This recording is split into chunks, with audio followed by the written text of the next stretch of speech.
There are a lot of potential reasons why you might be experiencing trouble with your Fox Now, and then you run into issues streaming it. Well, in today's tech video, I'm going to show you how to fix Fox Now on Hisense TV.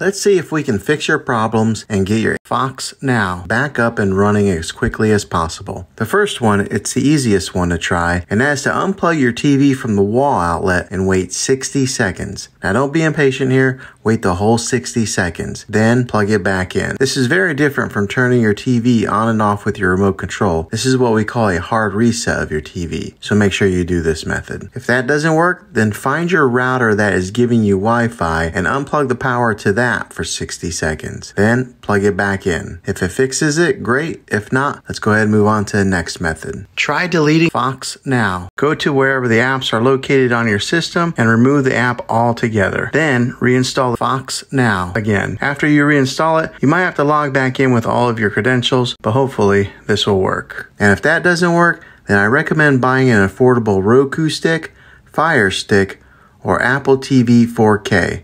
And plug that into your TV and use that as your main streaming player. And you'll be able to access Fox Now that way. I'll put links in the description down below of where you can get one. Well, hopefully this video was helpful. If it was, go ahead and throw a thumbs up on it. Go ahead and subscribe to my channel. I make tech videos all the time, and I would love to have you back in the next one. Take care.